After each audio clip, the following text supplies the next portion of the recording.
మాట్లాడకండి. దారిలో కనపడిన నిన్ను డ్రాప్ చేస్తాను అని అడగడం ఇబ్బందిగా ఉందా? అవును గోపి గారు, నేను దారిలో కనపడ్డాను కానీ నేను వెళ్లే దారి వేరు, మీరు వెళ్లే దారి వేరు. ఎవ్వరి దారిలో వాళ్ళు వెళ్ళడం మంచిది.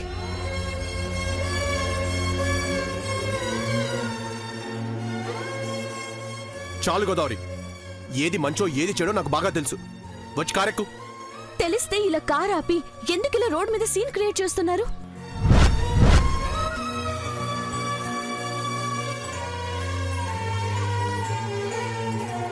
నేను సీన్ క్రియేట్ చేస్తున్నానా? నీకోసం కార్ ఆపితే ఎందుకు ఇలా మాట్లాడుతున్నావు? నేను నీ భర్తను. అది నా భయం గోపి గారు, అందుకే కార్ ఎక్కను అంటున్నాను. మనల్ని ఎవరైనా చూసి భార్య భర్తలను తెలిస్తే ఏం జరుగుతుందో మీకు అర్థం అవుతుందా? ఎన్ని అన్నార్థాలు జరుగుతాయో మీకు తెలుస్తుందా? గోదావరి, నువ్వు అనవసరమైన భయాలు అవి పెట్టుకోకు. ఇప్పుడు నేను నిన్ను మార్కెట్ దాకా డ్రాప్ చేసినంత మాత్రాన కొంపలేవి అంటుకుపోగా. పద. గోపి గారు, రేయ్, ఇదేదో మనకు వర్కౌట్ అయ్యేలా ఉంది, పదరా. గోపి గారు చెయ్యొద్దులండి. హలో బాస్, ఏంటి నడి రోడ్డు మీద అమ్మాయిని ఇబ్బంది పెడుతున్నావు? ఏంటి మ్యాటరు? ఇది మా పర్సనల్ మ్యాటర్. తను నా భార్య. మీరు మీ పని చూసుకోండి. చెప్పాను కదా, నేను మీ భార్యని కాదని. అసలు నాకు మీరు ఏమీ కారు, వదలండి.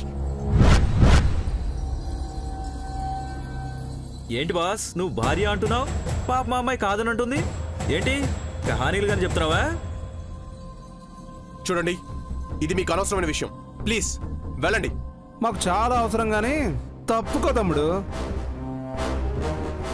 పాపని ఇలా రోడ్ మీద అరెస్ట్ చేయడం పద్ధతి కాదు. ఒరేయ్, మనం వెళ్తే ఈ అమ్మాయిని ఏం బాధ పెడతాడో ఏమోరా. అవునరా, నాకు అదే భయంగా ఉంది. భయపడకమ్మా, మాతో వచ్చి మేము జాగ్రత్తగా చూసుకుంటాం. అదే తీసుకెళ్తాం, రా.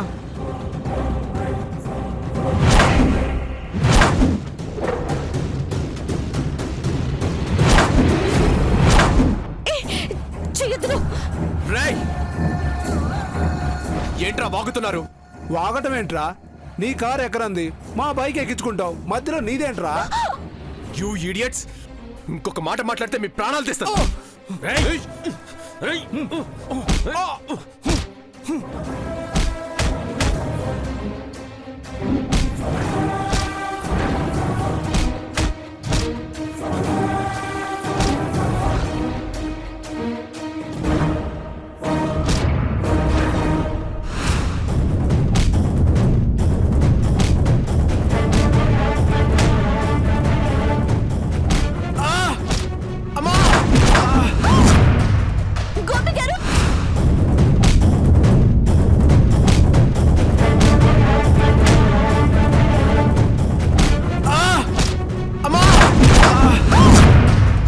గోపి